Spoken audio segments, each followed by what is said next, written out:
Now, right now, there are 2.2 million Americans behind bars. 2.2 million. We incarcerate people at a rate that is unequaled around the world. Starting in the 1970s, America developed a new tough-on-crime attitude. This new tough-on-crime attitude was formulated to be a deterrent, but yielded the opposite response. An exceedingly higher number of people were getting sent to prison every day, and the prison populations began to rise rapidly. Evidently, being tough on crime didn't stop it, but instead started a nationwide mass incarceration. Incarceration is more or less incapacitation. Incarceration, in its simplest terms, is to be imprisoned. In most nations, incarceration isn't much of a problem, but with the influx of inmates in the last few decades, American prisons have quickly started to become overpopulated. America's incarceration rates have reached about 2.3 million people behind bars in 2019.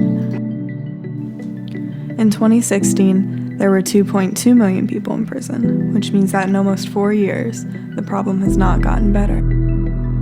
It's widely believed that incarceration is beneficial as it keeps violent criminals off the streets.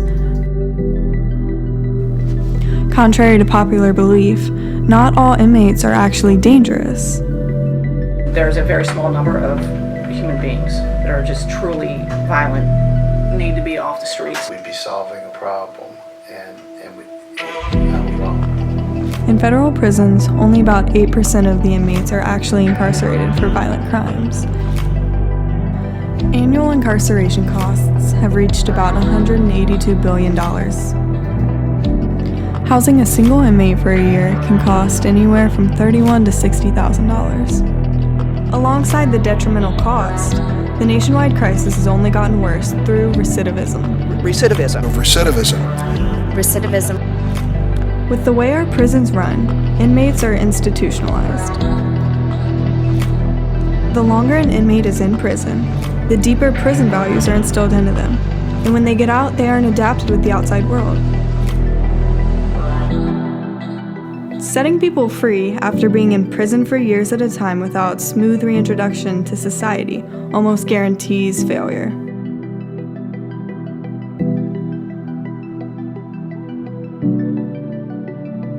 In this way, our system is broken.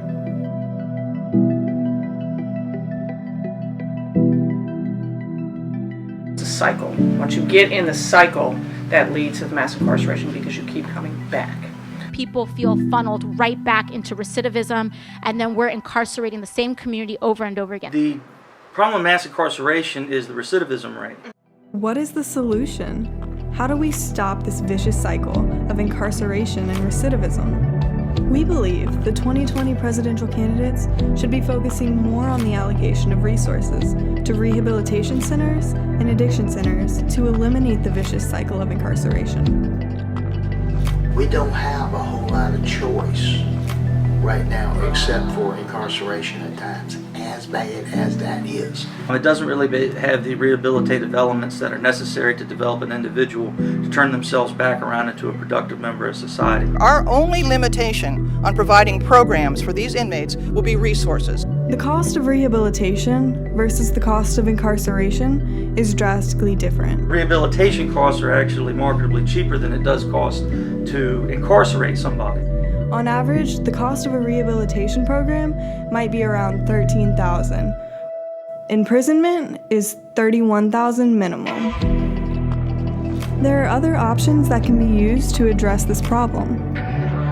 The National Association of Drug Court Professionals noted that drug courts are 6 times more likely to keep offenders in treatment long enough for them to get better. 75% of drug court graduates remain arrest-free for at least 2 years after leaving the program. We believe in rehabilitation over retribution. We account for 5% of the world's population, 25% of its inmates.